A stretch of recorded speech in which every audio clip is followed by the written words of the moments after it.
Sarah Strong, I feel like we got to start there. I am just continually astounded by what she's capable of doing. She's clearly an X factor for UConn. I felt like that, even before the tournament started, just seeing like the bracket that they got with Oklahoma and then USC, obviously, before Juju went down. But oh my gosh, like the way that Gino just wanted to spam touches for her and the way that she reacted to that. I love the fact that she actually missed her first 2 shots of the game, I believe it was, or it was like a turnover and a drive, both drives. And, you kind of felt like, oh, maybe is this like the first time she's actually starting to look like a freshman? We saw it in the Oklahoma game early, but then she just rips off a 3 in Kiki Iriafin's face. And then from that point on, it was just a Sarah Strong show. It was an incredible performance, like floaters in transition, passes, just like, I'm curious, as somebody who has covered this game for a really long time, I'm more of a new observer. So every time I see a player like Sarah Strong, I get like way deep in the bag of like overreacting. And I'm like, oh my, I've compared her to Luka at different points in the season just because like of how unhurried her game is, how she just kind of plays at her own pace and has incredible touch and post moves and obviously playmaking. But have you ever seen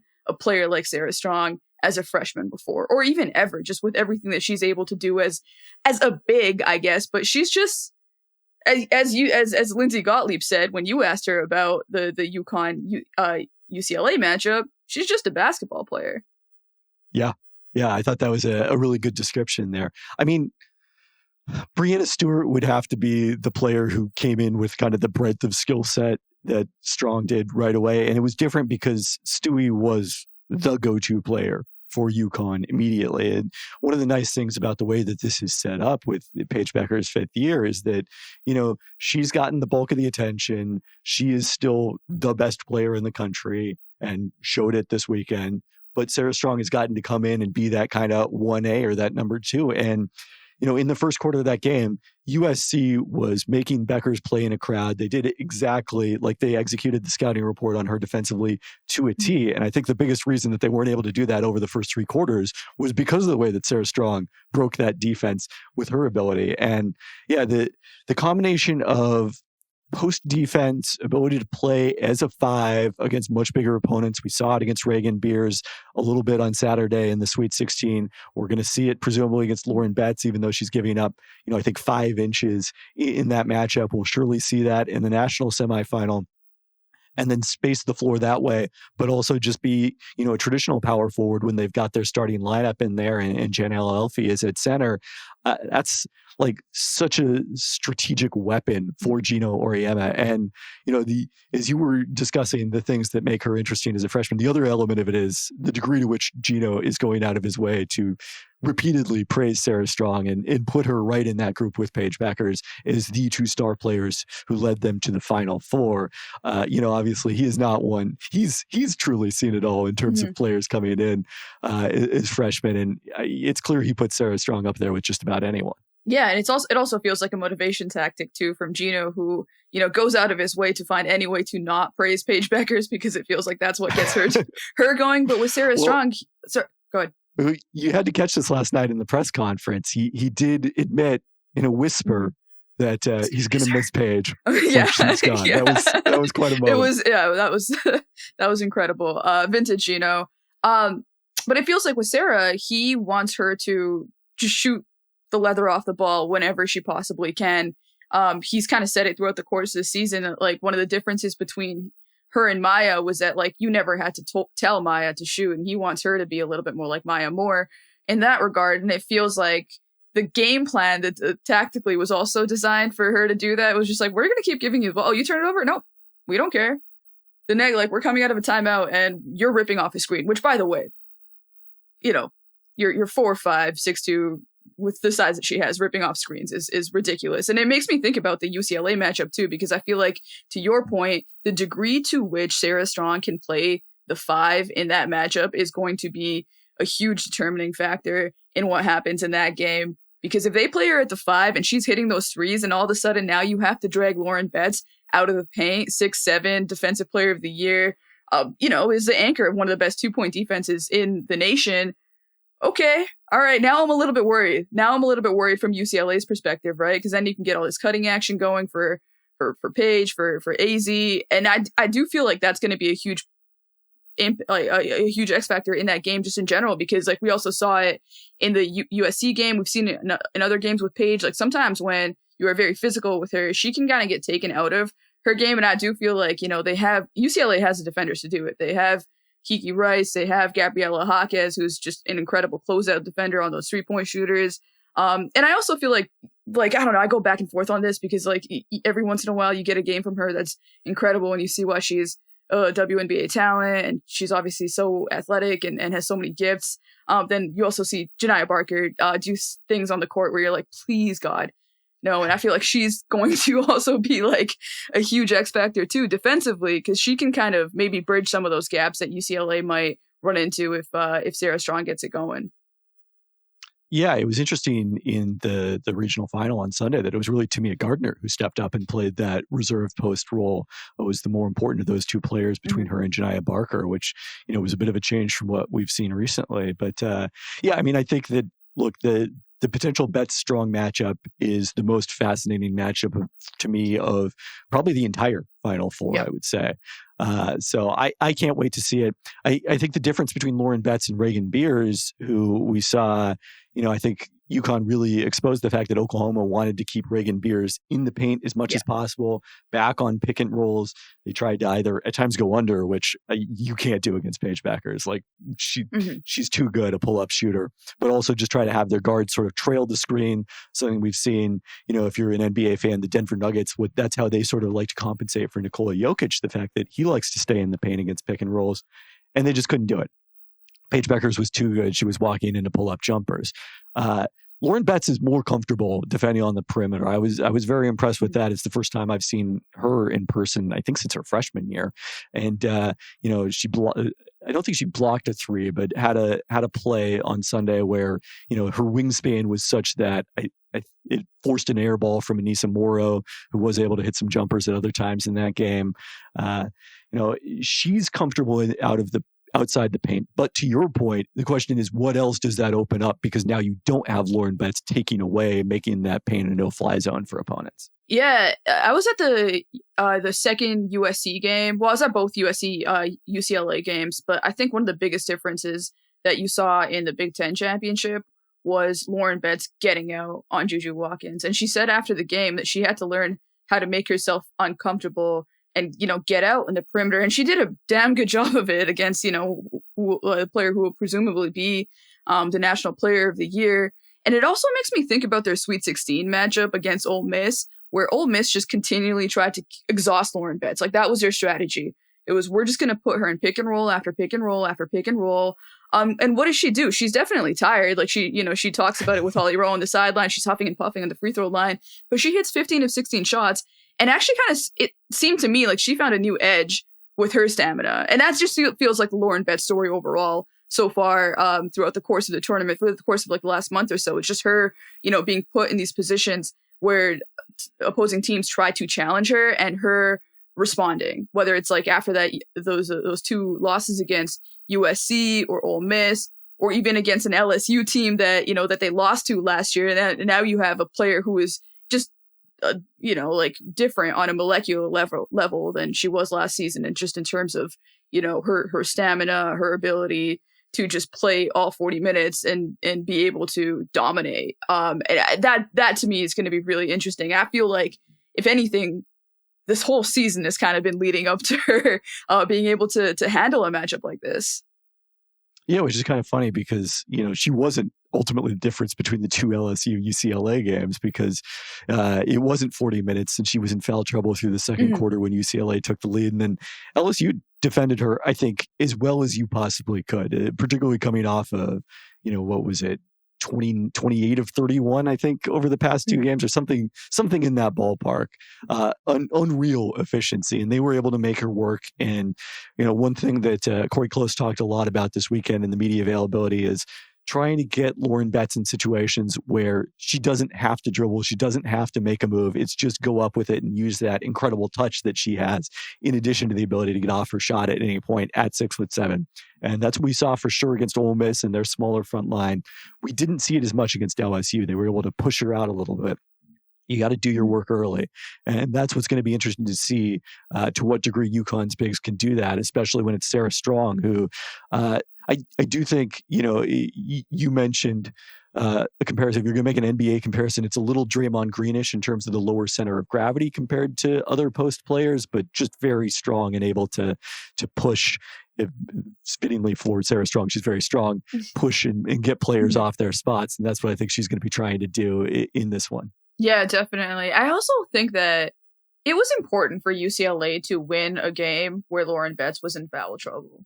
I think that's been a big question for them. If Lauren gets taken out of the game, what happens with the guard play? And especially on a night where Kiki Rice struggled as well, for them to get 5 triples out of Tamia Gardner, for them to get, I think it was 4 threes out of Gabriela Jaquez, who my favorite attempt was when she was dribbling up in transition and just pops one instead of, trying to establish Lauren Betts. And Lauren Betts kind of has that no, yes look on her face, but it felt like a sort of transference of like, no, we can be confident in me too, And I do think that they needed that as a collective to see that they were capable of being able to go stretches without her and still run their offense and still, like for Corey Close to be able to adjust to that in game.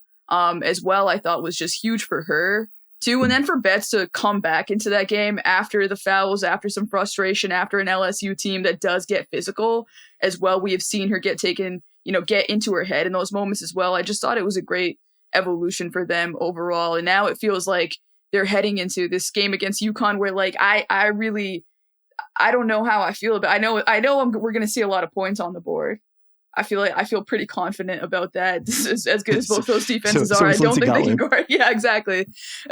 I don't think that either is really like very well equipped to guard the other. But do you have a pick for that game? Do you have anything that you think is going to be a major X factor that we haven't talked about? I probably am going to pick UConn. The fascinating thing is like, I kind of want to write about it at some point, but never found an opportunity to. That UConn has been rated so much higher by the advanced stats, kind of the team ratings, the last 3 years, really, than they have, in kind of the subjective polls, and then where they've ended up seeding in the NCAA tournament. And it's very amusing. And I was at the Sloan conference in Boston earlier this month. I guess no, it's last month now that it's April, and a bunch of people asked me, since I follow women's basketball, hey, what are you thinking going into the NCAA tournament? It's like, well, I've got this sleeper out there in Storrs, Connecticut. I don't know if anyone's heard of them, but the metrics all say they're one of the top 2 teams in the country, and they're a number 2 seed. So that's a fascinating element of it. As far as a factor that we haven't talked about, I think AZ Fudd, and it was a really fascinating game for her on Monday night in the regional final. 0 of 9 from the field through the first 3 quarters. Gino diagrams the first play of the fourth quarter in the huddle between quarters in elevator doors play to get her a 3. She knocks it down, goes on to score 8 points in the fourth as they extend what had been a 5-point lead after USC was on a run and to a relatively comfortable victory. And they need that version of AZ Fudd. This is, her first chance in the Final Four since she was a freshman. She missed last year's run with the ACL. I'm excited for her that she's back. And I think they're going to need some contributions from her, and in addition to Paige Beckers and Sarah Strong, as we've talked about, to get this offense going. Yeah, another fun Gino moment was when AZ pump faked under the rim and ended up traveling instead of just trying to put the layup up. And Gino, just on the sidelines, is shaking his head, rolling his eyes to a point where I think Chris Daly had to just be like, "Hey, look, you got to stop this. You got to relax." But you could feel that from him too. If he wants Sarah Strong to shoot the ball, he definitely, AZ Fudd is definitely on that list. Hey, Paige Beckers is on that list too. I feel like Gino's whole ethos this season has been like, for the love of God, guys, can you let it fly? Like that's really just been what he's trying to say. Let's talk about the other side of the bracket in Texas. Let's talk about the other side of the bracket in Tampa, but where Texas beat TCU in a game that honestly was like one of the most entertaining defensive performances I have seen in a very, very long time. The first quarter opens up with 2 5-second violations, a 10-second violation. Rory Harmon just taking the ball from Haley Van Lith to the point where it just felt like TCU was completely out of sorts throughout the course of that entire first half. Like you can't presume anything against this Texas defense, right? Like you can't even presume an inbounds pass going in against their great full court press. They were just incredible. And they held TCU to a season low 47 points. This is a number 1 3-point shooting team in the nation. They only hit 4 threes. They missed 16. And Texas wins the variance battle, like the variance versus consistency battle. Like this is a thing I've talked about in the pod a lot, just wondering if Texas is going to have the 3-point shooting to be able to make a deep run. And they don't, obviously. We know that about them. But it hasn't mattered because they have just completely flattened out their competition. They also beat a Tennessee team that was number 2 in attempts this year from beyond the arc as well, and just shut them down from beyond the arc. And just, hey man, Vic Schaefer did it. I didn't think they'd be able to do it. I thought that they would need a little bit more offense, and they might in the Final Four against South Carolina. But right now they're heading to their first Final Four in since 2003. So kudos to them, and just one of those defensive performances that you will remember, and like I think Kaylee Van Lith will certainly remember for a long time. Yeah, I was kind of surprised how emotional Vic Schaefer was after that game, because he has been to the Final Four before. He's seen this stage, but doing it at Texas is definitely different for him. Hometown. And he bleeds orange, I would say, in the way that, he's talked about it ever since he got that job. And I've seen him in a couple of regionals where they have not been able to get to the Final Four over the past 4 years. They've been knocking, they have been so close over that period of time. And as with UCLA, this was an important milestone for them. And that's, I think, a fascinating thing about Friday's game is you've got 2 teams in South Carolina and UConn who very much, they have expected to be here all season. UConn, was discussed again last night, doesn't even cut the nets when they win the regional. They save that for the Final Four. And Gino had a quip about, we've cut down a lot of those. Mm-hmm. So, that's, and then whereas on the Vic other Schaefer side, is like wearing the net over his shirt. Yeah. Yeah, you can't get a better contrast. Mm-hmm. So UCLA and Texas, for them, getting here to some degree is the accomplishment. And I think, I didn't hear the post game from Texas. I do think that Corey Close and UCLA did a good job of emphasizing our goals are bigger than this, but they also for sure celebrated it in a different way to those other teams. And I do think there is, it's not something I've studied, but I'm confident there is some degree of Final Four experience edge for the teams who have been there, just in terms of, what are the logistics going to be? How different is playing, I guess, Tampa, it's not a dome. Wait, where are they? Are they playing this at they're at the Amalie Arena? Baseball stadium. Yeah. So you're not playing at a dome. It's not like the men's Final Four, you that have that sort of venue, or some of the women's Final Fours as well, where you have that sort of venue adjustment, but still the scale of things, the degree of media, all of that is going to be different if you're a first timer than if you're UConn in South Carolina and what the drill is by this point. Yeah, definitely. I mean, that's something that Lisa Bluter talked about after the first time the Hawkeyes went to the Final Four too, and especially obviously that media storm was probably different than anything that will be experienced this time around. But still, like there is an element to which like you just kind of get blown away by all that you feel is required of you in that moment, as far as the off-court stuff.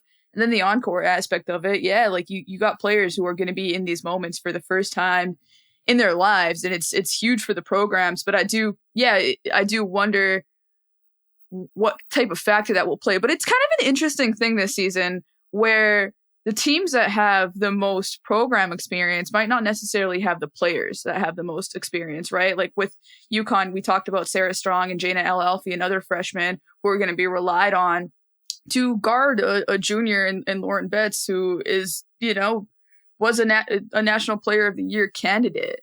And then on the South Carolina side of it, I feel like this is a team that has spent the entire season just trying to figure out who they are and discovering new parts of what they're capable of. And for me, I think about, whether it's against Texas or in a potential title matchup, they're just going to need more offense than they've gotten the last few games. It's something that Dawn Staley has definitely, it's been a concern in the post-game pressers for her. But to me, that also means probably relying on Malaysia Fulwiley and hoping that Joyce Edwards, your freshman, are able to step up in these huge games. Now, we've seen Malaysia Wiley step up in Final Fours before, so it's not like she's afraid of the stage. She's not afraid of anything, but that might actually be what Dawn is afraid of at the end of the day with her, right? Like, are we going to see her pull up for 30 in the fourth quarter of a critical Final Four game? And is that shot going to go in? And then if it does go in, what else does that inspire her to do? And you know, like that's the back and forth. Like that is like the trade-off with a player like Malaysia Wiley, who can have 23 points off the bench for Maryland and close you out, and also have to be taken out of the game to be reamed out for a minute for that 3-point attempt. But then has like the wherewithal to go back into these games and still close it out. Whereas she also will then, you know, have 5 points and 4 turnovers against Duke. You know, like it's just, there has been so much volatility with their offense. I don't feel like they've been able to rely on any one particular player this season. And in previous years for South Carolina, you would see that as a strength. Like, oh, they can beat you in any way. This year, it feels like they're going into these games and they're like, you're not sure how they're going to beat you or if they're going to beat you, right? Like, is it going to be a huge night from Chloe Kitts or Sanaya Fagan, who was obviously huge in the Elite Eight against Duke? But you just don't know, right? And I think that it's just not fun to be trying to find your offensive flow against a Texas defense that just did what we saw them do to TCU. And it's fascinating, kind of the gap in offensive talent between South Carolina's bench and their starting five when you are bringing multiple of your leading scorers off the bench. You know, that does present the risk that you can start slowly offensively and get into a bit of a hole against a defense this good. But on the flip side, like if you're already holding down Texas defensively and then you start getting them into the game to change things offensively, like that's kind of, you know, got the potential for what we saw in the SEC title game and then in the regular season win that South Carolina had. It's, you know, we had the potential with USC and UCLA as 1 seeds on the same side of the bracket, and then what we are going to get with South Carolina and Texas to get a pair of fourth meetings between these two teams. We get a fresher matchup between UCLA and UConn, but South Carolina and Texas, these teams are very familiar with each other. How do you feel about that overall? The fact that we're getting a fourth Texas-South Carolina matchup in a season? I mean, I don't think it's a bad thing. You know, I probably would have felt better about 4 UCLA USC matchups with a healthy Juju Watkins than 4 of these necessarily. But I mean, it is, you know, if they would have structured it slightly differently so that the semifinals couldn't have been rematches and it would have only been if both teams got to the final, I think that probably would have been a little bit more fun from an outside observer perspective.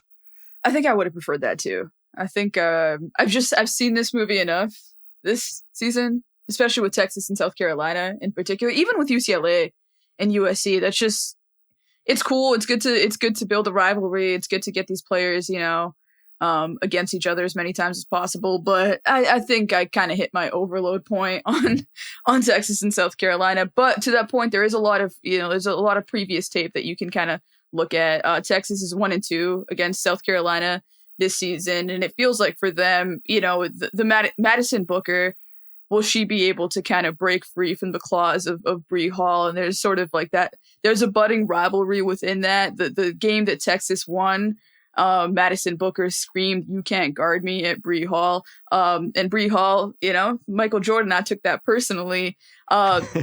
By the way, Bree Hall can guard Madison Booker. Booker shooting 26% on the season against South Carolina. It's her worst field goal percent against any team this season. And, you know, just has a combination of strength and length to be able to like push her off her spots, make it hard for her to get to her mid-range game, but also challenge, like, I think South Carolina really challenged Madison Booker as a playmaker in that SEC tournament game. So I'm curious what it's going to look like after Booker gets a chance to look at the tape. This is a player who played point guard last year when Rory Harmon was out. So definitely has playmaking chops. If she's able to, you know, read the defense and suss out, oh, like they're going to try to trap me. I got to hit Taylor Jones right now. I got to hit Kyla Oldacre, who was a hero against TCU the other night, and was a hero against South Carolina in Texas's lone win as well. Like, can you find the one player in her that can just overpower South Carolina's front court as well? Like, can you hit the right notes? Can Roy Harmon hit her mid-range shots? as well. Those are going to be huge factors for Texas because as much as they do defend, I mean, South Carolina can win games when they don't score a lot of points. They just did it against Duke. They won a game by only scoring 54 points. Like they can get down and dirty and into the mud with you as well. Yeah, and I think that's what everyone kind of expects from this game. It'll be very amusing if we come out and get a 75-74 game in South Carolina, Texas after all of this. But yeah, to go back to Madison Booker, even that game that they did win, she shot 7 of 22 from the field. The biggest difference from their 2 losses against South Carolina is she got to the free throw line 7 times as opposed to twice in each of the 2 losses. So, that's going to be crucial for her to prop up her efficiency against this terrific South Carolina defense.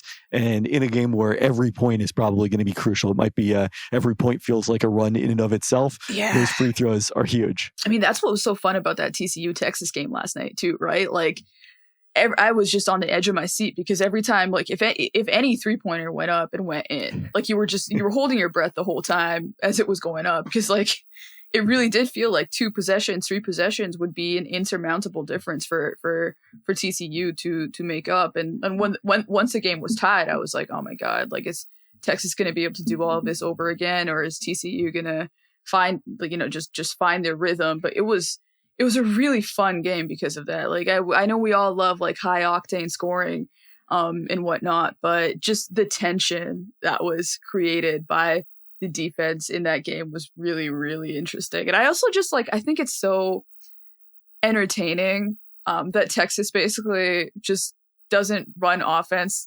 anywhere like above the lower third of the court. Like it's just like the most hilarious thing.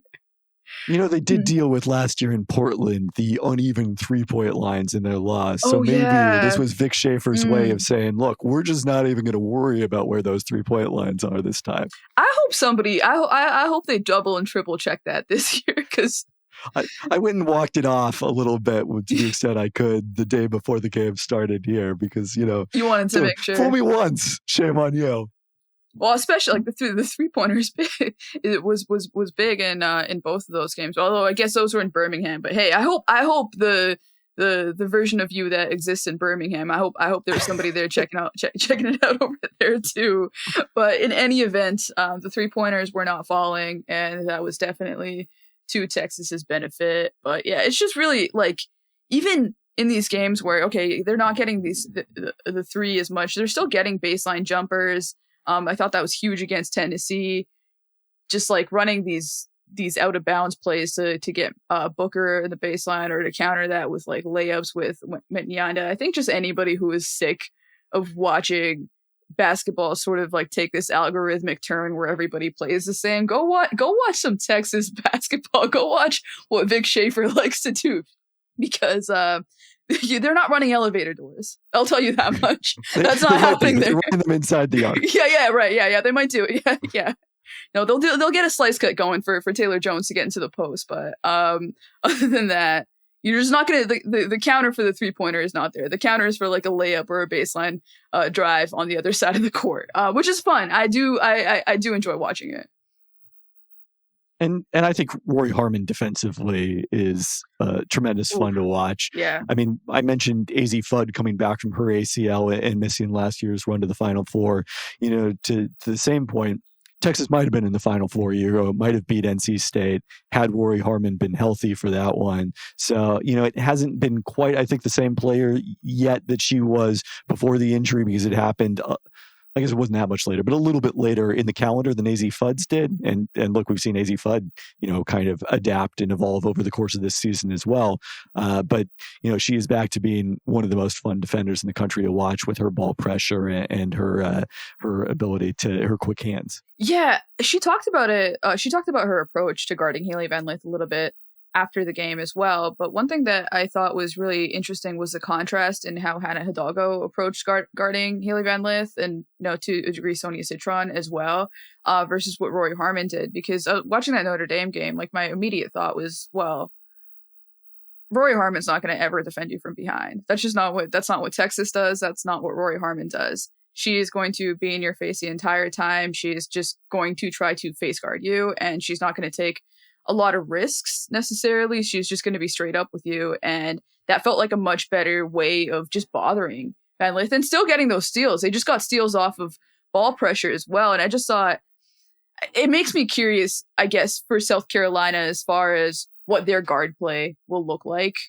against this Texas defense. Like whether it's the Malaysia aspect of it, or even like, are you going to get what you want out of Raven Johnson? But I also think that, this is the type of thing that Tahina Paopao has seen over and over again.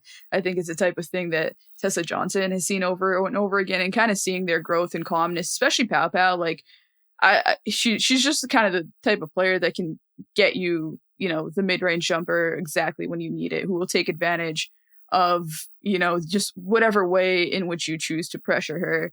I guess we'll have to see on the South Carolina end of it. Like I said, it's sort of whoever you get that night. But I also do think that, Joyce Edwards is somebody who could have a really good game against Texas. Like, it's a team that she has had success against previously as well. And doesn't kind of like, definitely, I almost feel like sometimes she's a little bit more comfortable going up against your traditional post player, who might have like the size and experience advantage on her than she is against like some of the matchups that they saw, in the regional, right? Like with a Duke team that was just kind of able to overwhelm her a little bit with like their quickness and just being like rotationally sound. It feels like this might be in some ways a better matchup for her.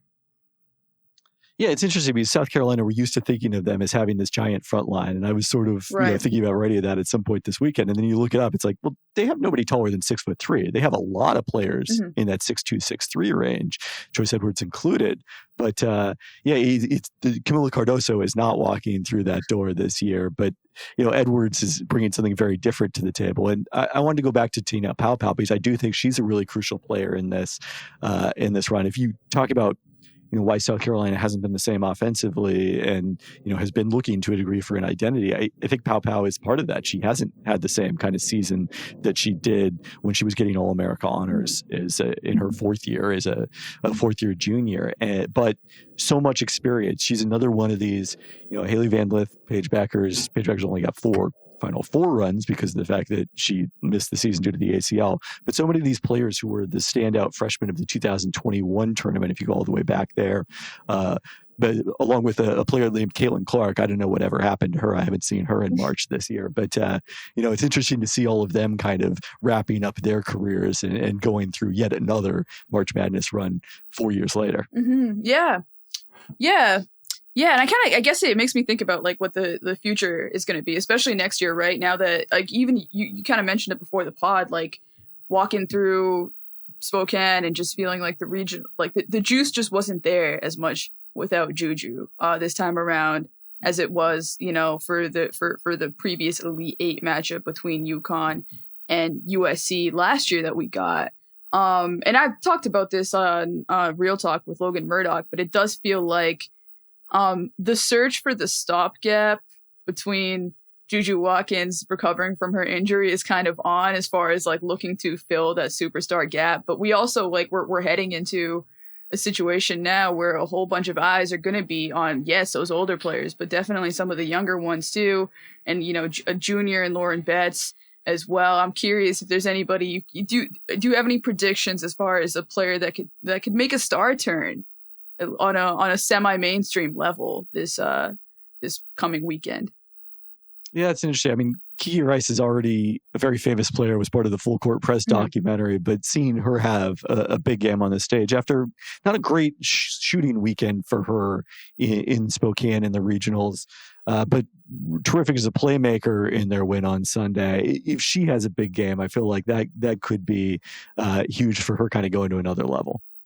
Yeah, definitely. I also think that she's like the type of player that people just fall in love with watching. Like she's just so relentless on both ends. Like she'll continuously drive to the rim. She'll try to get to the line as much as possible. And also just like the way that she has contributed off the court to UCLA recovering from the loss against USC, like, being the one to set up that players only meeting, being kind of like the emotional heart of that team, being one of the players who I think was most affected by the LSU loss last year. It just feels like she's like the heartbeat of that team. And I think she almost has like a Kyle Lowry thing going for her as well, where you might not necessarily see, her impact immediately right away, but like, enough times and she's burning the floor and you're like, oh, okay, like this is definitely, like, this is somebody who's a dog for sure. I mean, she's obviously already a star, and we've talked about her a number of times today, but I do think that like the stage is really, really set for Malaysia Fawali to take that next step. Also, just as a sophomore, somebody who we're going to be able to then continue to watch her journey. She also just has one of those journeys that's really fascinating because the conflict with her is so clear. Like, to anybody watching, it's like, oh, okay, like, incredibly talented player, needs to reel it in every once in a while, and is also, challenges Dawn Staley in ways that I don't think that Dawn Staley necessarily has been challenged as a coach yet either. Like, just in the way that she's astounded by the things that Fulwiley will try to do. Like, I think she said that Malaysia has the gal to take certain to try the things that she does because she can do those things. But then you also see her sometimes just shaking her head. Like, I do feel like watching Staley on the sidelines this year. This is the most stressed out and the most prone to yelling that I've seen her in the last few years on the sidelines. Not to say that she doesn't have that in her bag. She certainly does. But the consistency of her bemusement sometimes with some of the things that she sees on the court has been an interesting new wrinkle. Can I tell a personal Dawn Staley story? Yeah, of course.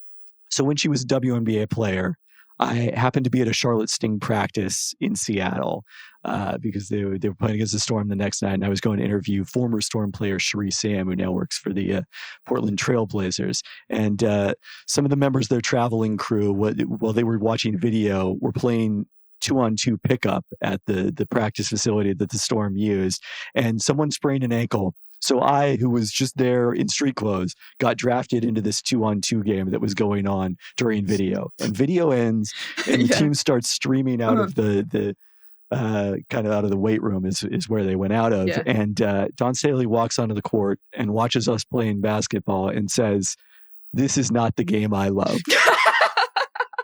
Truly, the most cutting thing that has ever been said to me. I would just never pick up a basketball again. Honestly. That's dumb. I mean, it wasn't an unfair assessment. You've seen me play back in the day. I'm not very good at basketball. You got some game. Man. Oh my gosh. Yeah, I don't think I'd be able to recover from that ever. And I feel like that's what she's doing. And she's walking into these practices sometimes and she's like, I don't know about all this. But hey, they've gotten to where they've gotten to, and they continue to grow. So I wouldn't be surprised if they beat Texas and end up being and even end up winning the title outright. Like, at this point, I feel like it's anybody's game. Do you have a title pick? I picked UConn coming into the tournament. I mean, obviously influenced by the fact that they dominated South Carolina head-to-head. That's the final I had is UConn-South Carolina. I think I'm sticking with that. I think UConn has been... UCLA has been very good. I think UConn has probably been the best team over the course of the tournament. And just, like, we probably haven't talked enough about this. We mentioned it at the beginning. Like, Paige Bueckers, the tournament that she is having right now, in a situation where... games... Yeah, in the same way as that thing about Olivia Miles was in the air, the same thing that was in the air was, Paige Bueckers, is she really the number one pick? Like, is she the kind of prospect that Caitlin Clark was and some of these other Aaliyah Boston, the number one picks we've seen in recent years? And I think she has delivered an emphatic statement in this NCAA tournament that she is every bit that player. And it's kind of amazing because I think back to, I mentioned that 2021 tournament. I wrote about her and Caitlin Clark in the context of the WNBA eligibility rules, because that's when people first started to really take note of, wait, Caitlin Clark can't come into the league for another 3 years? Mm-hmm. And at that point, there was this distinct contrast between Caitlin was the scorer, she was the multi-dimensional point guard, and Paige was more in kind of the Sue Bird mold of the, going to set up everybody else and, certainly can score if I need to, but that's not my first thing. And to look up 4 years later, and she's number 3 in career scoring at UConn, she's got a chance, if she has a big 2 games this weekend, to be the all-time leading scorer in the history of the NCAA tournament. Like, that is bonkers, given where we started with Paige Bueckers. Yeah, especially with how much time she's had to miss with injuries and stuff, too. I think, like, people would point to that and say, well, she's a fifth-year player. Well, she, I think even if you looked at it in terms of the amount of games that she's played, she's on pace with all the other players that are in those record books too. So yeah, and it was like, honestly, part of the reason why I didn't open with Paige today is we've talked about her ad nauseum. Is she going to be the giver? Is she going to be the killer? Mir and Fader wrote an incredible feature about her at the start of the season, and she has answered that question. She's going to be the killer. She's going to go in for the kill at this point. Like you saw it against like Oklahoma, especially when they got off to that start. Paige was like, no. And she's ripping off these transition threes, right? Like she's ripping off some of these shots that you kind of wonder, like, hey, like she would pass up on the pull-ups. If you went under her, they weren't necessarily running as much pick and roll as you would like to. Now the pick and roll with Sarah Strong is one of UConn's pet plays. It's something that Gino constantly wants them going to. So UConn was. I went back. I have not stayed loyal or consistent on any level when it comes to my title pick. I think going into the tournament, I was really thinking UConn. Then I picked USC because I just felt like Juju would figure it out. Like I felt like she was playing on this level where she was just going to be able to dissect any scheme. And just that they would not have, they don't have the defenders to deal with her. Like they just don't. And then obviously Juju gets hurt. I kind of want to pick UCLA. I kind of feel like they have shook off the demons that they needed to shake off. And to me, it's really like if it's the degree to which Corey Close can resist the urge to put London Jones on the best offensive player on the other team in Paige Bueckers is going to be a huge determining factor for me personally, because that's not always been easy for her to do. But yeah, to that point though, I do think that's what it will come down to. Like I think that Gino, UConn, Paige, they have the experience edge. They've been there before. I do feel like UCLA has made enough strides. They've made enough strides coaching as far as like in-game execution, adjustments go. I think Lauren Betts, I think if Lauren Betts just decides that she is going to be the best player on the court and punish you every single time, and UCLA also does a good job of setting her up, which they've also done a much better job of, I think, over the course of the tournament as well. I feel like that's kind of like one of the underrated tactical things is like it definitely feels like they've just made a huge emphasis on moving the ball around the floor. If she's getting denied the ball, they're going to get it to her on the other side. They're going to make her a part of the offense no matter what. If they do that, I don't know anybody who can deal with that. Yeah, I mean, I think that's what makes this Final Four so exciting is, look, there have been years with the women's Final Four where it is a coronation more than it is, really a question of, who's going to emerge. And I think you can make a case for any of these four teams this year. Yeah. So, yeah, to go back to Paige, as good as she was against Oklahoma, to me, that kind of said something more about the way that the Sooners felt they had to defend her. I was even more impressed with what she did against USC in the regional final, because again, USC came out and did exactly what they wanted in the first quarter. They took her away, and Sarah Strong was able to get UConn out to the lead, taking advantage of that to defensive attention to some degree. But Paige didn't force it. She, took maybe one 3-pointer. I think that was a little bit questionable. She eased herself into the game, and then she ends up with 34 points or whatever the total was. Like that was, to me, just a masterful performance in terms of controlling the game and knowing exactly when is the right time to attack.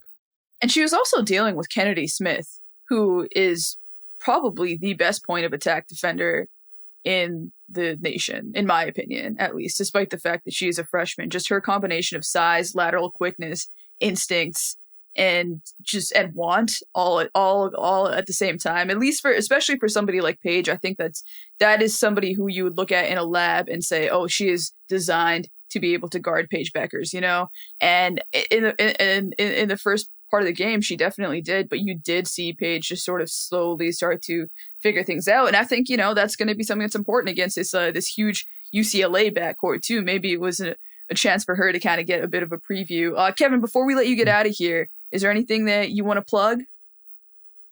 Just coverage from this weekend. At some point, I'm going to be writing about Paige Bueckers' WNBA future, but not exactly sure when that's going to happen between now and the WNBA draft. It's a lot of fun, these regional weekends, but with the 8 teams, with 6 games and a whole bunch of media availability. It's a whirlwind. So I have not really been able to think about anything beyond being here in Spokane. You gotta like have your feet on the ground where they are this week. Like, yes, coaches are constantly telling us that. Well, I guess we got to take the advice as writers. Yeah, they are absolutely right now. Well, thank you so much for joining, Kevin. I appreciate you. Thank you to Erica Cervantes and Ben Cruz for producing. And I wrote a bit of an Elite 8 look back and Final Four preview for the site. You can read that at theringer.com if anybody is so inclined. And I think next time